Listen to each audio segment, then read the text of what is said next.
Hello, my name is Fran Spector Atkins, and I'm the Artistic Director and founder of Spector Dance. Spector Dance is located in Marina. We have an 8,500 square foot state-of-the-art building that was built by my husband and myself. We have in that building a variety of programs, a school where we train dancers from age 3 to adult. We have a professional dance company, which I'll talk about a little bit later. We have an extensive outreach program called Spector Dance on Site. We present twice a year the Choreographer Showcase, where we invite artists from all over the state and the country to perform here. And we also have the Sadie Rose Residency Program, which provides rehearsal space for artists to spend a week here to create new work. All of this comes from a long history that I have of working in dance, which I'd like to share with you. I grew up in Cleveland, Ohio, where I did not have dance training as a child, but I was always a dancer. I created work in the forest by myself. If you were my friend, you came to my house and you were in my dances. If you were my cousins or anyone in my family and we had a dinner party, we did a performance. And I kind of feel like I'm doing the same thing now. I'm inviting my friends and family to come and dance with me. I was educated in dance. I went to Boston University, where I graduated with a degree in occupational therapy, which doesn't sound related, but it actually is. I was on my way to a cheerleading tryout at Boston University and happened upon an audition for the very famous choreographer Twyla Tharp. And I ended up performing with her, which was the initial reason why I got into dance. She represented to me someone who was not only physical and creative, but also intellectual and political. And I have followed her career through my own life, and it has influenced me greatly. After college, I went to New York City, and in New York City, I danced with two companies. One was called the Incredible Journey Dance Company, which focused on mythology and movement, and the director, Laura Sims, was a great influence on me. And also Mariko Sanjo, who was a Japanese choreographer who was extremely profound, precise. She did very poetic work, and that also was a great influence.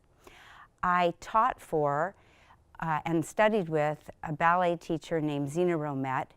I spent 6 years as a teacher in her studio in New York, and then I opened my own studio. It was called 99 Prince Street. The whole thing was very serendipitous. I ended up in the center of Soho with a gorgeous studio that in many ways is very similar to what I do now. I had classes, I choreographed, and I also presented other choreographers. I left there in 1980. The building was being sold, and I went to California, to Palo Alto, California, to work with Richard Gibson, a ballet teacher who I consider to be a great master, and he influenced my work as a teacher. And I also started choreographing in a serious way. I created my first solo work called Dances for Bach's Preludes and Fugues, and I presented that work in California and in New York. I was in Palo Alto from 1980 to 1984, and then left along with Richard Gibson. And we went to Paris to look at opening up a dance studio there. It didn't work out, but I went on to guest teach in London, Denmark, Israel, the island of Guam. I taught in Taiwan, Italy, and 1 year in Cairo, Egypt as the director of a ballet school. My travels were very formative for me because I realized several things. One is I discovered absolutely that dance is a universal language. And those cross-cultural experiences have been very important to shaping my point of view and direction. I the year in Cairo, Egypt was especially important to me because I became very aware of the profound value of our democracy. And I just realized what a precious thing we have in America. You know, in other countries, you can't just open up a dance studio.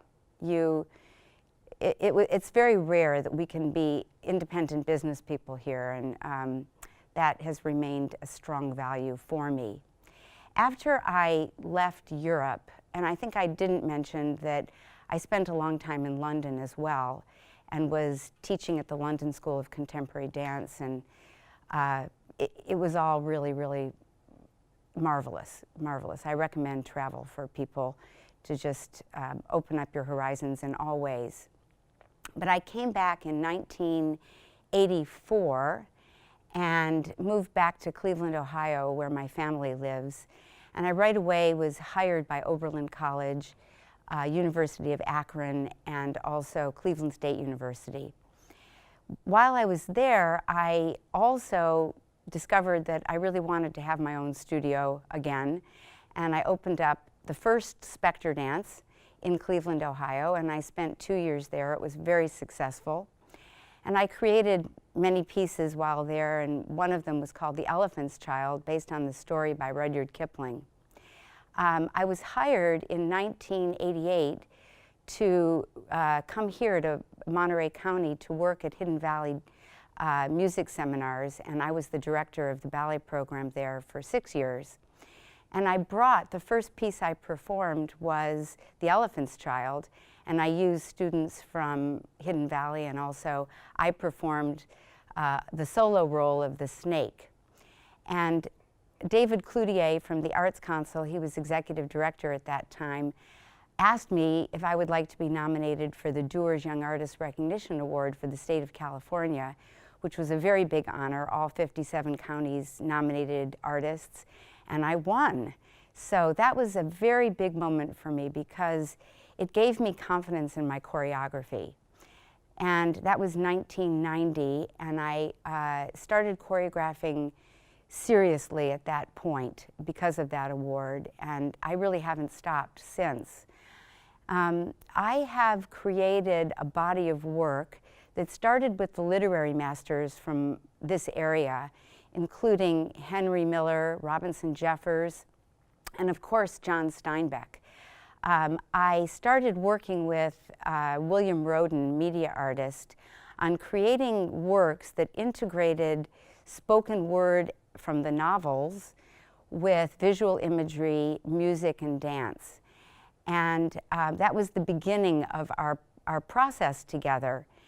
Our last piece for the literary masters was called Figures in the Dust, based on John Steinbeck's The Grapes of Wrath. And after that, I started to ask myself about agriculture today in California and how it compared with agriculture in the 1930s. And we interviewed migrant farm workers from Cesar Chavez's center in Delano, California, with the United Farm Workers, and created a piece called Common Ground. And that piece won the Ovations Television Award for Excellence in the Performing Arts.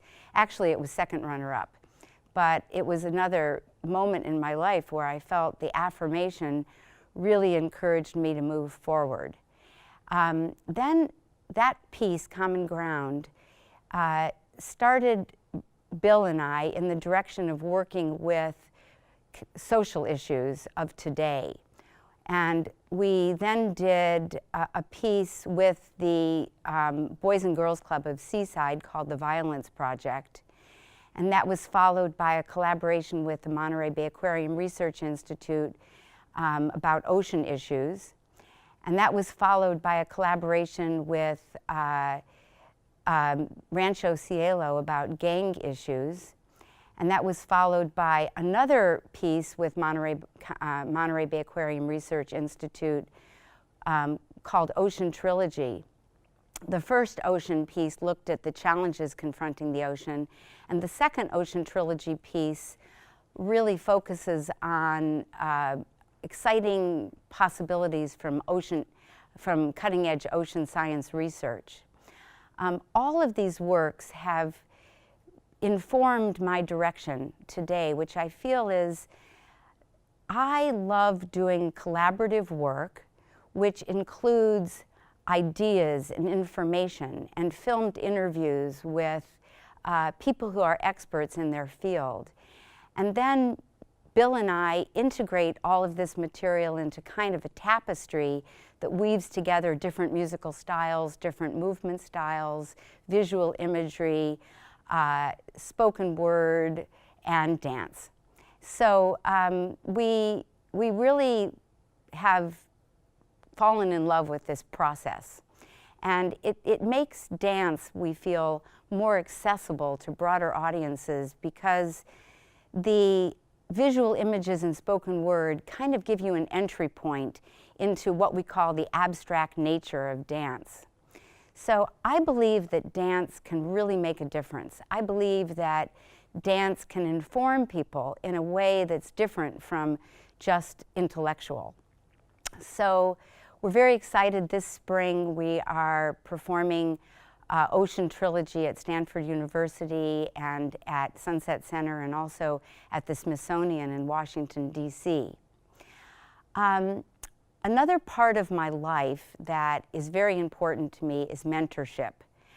I really love providing opportunities for other dancers.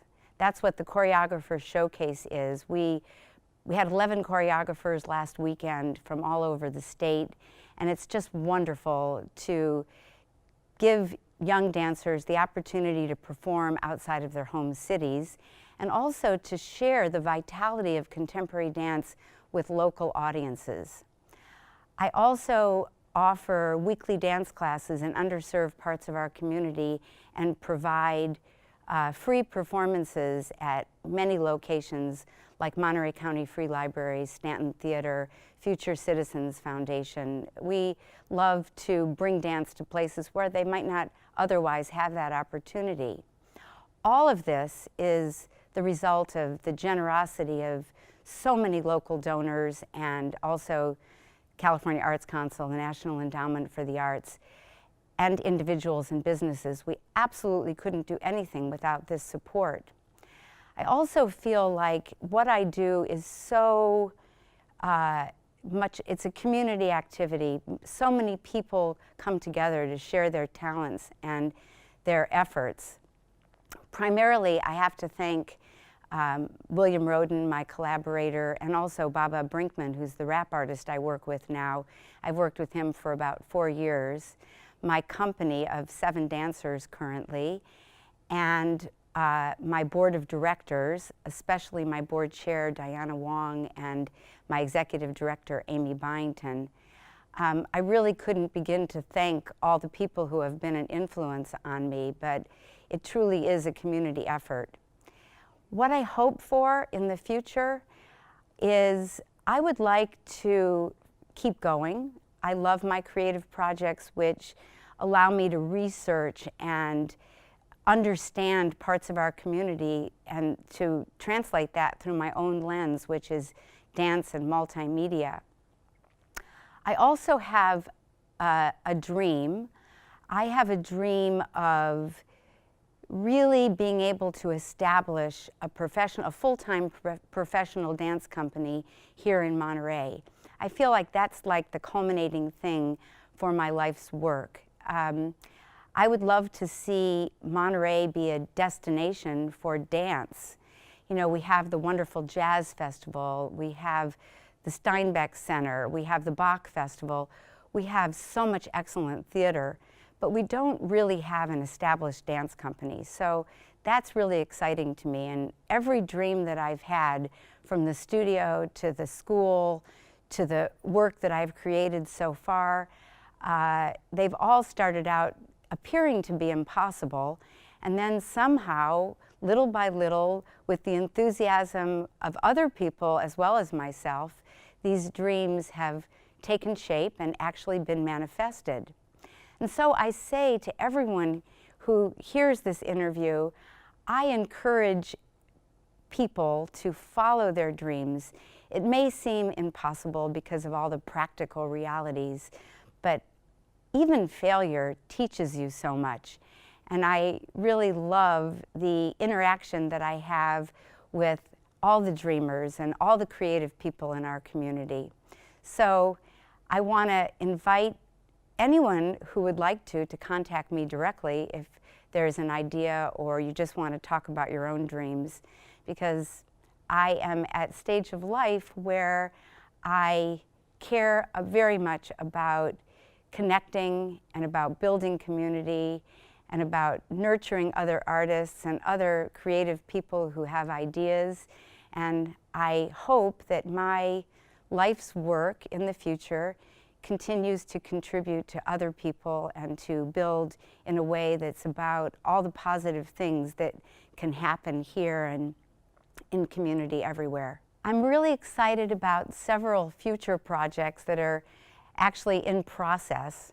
One is a collaboration with the Porter Youth Center for Military Families. I've interviewed 19 youth about their experience of the deployment of their parents. I'm calling the work When You Were Gone, and it will be a piece about deployment from the perspective of the child. I'm also working on a new rap ballet with rap artist Baba Brinkman called Sea Change. It's a piece that's inspired by The Tempest, but it will be reinterpreted through a modern lens about storm patterns and also about community resilience. And it includes a lot of research from NOAA. Lastly, I am presenting Monterey Ocean Arts Fest this spring at Spector Dance. We're very excited to invite young artists aged 21 and under to present ocean-themed art, and in this way I feel I'm passing on my excitement about utilizing science as fuel for creative exploration. The last thing I want to say, and this is probably the most important thing that I can say today, is that all of my work is indebted to my husband. I want to express my gratitude for my amazing husband, James Atkins. He was my best supporter, and none of my work could have happened without him. He passed away on December 23rd, and I dedicate all my work to his memory. Thank you.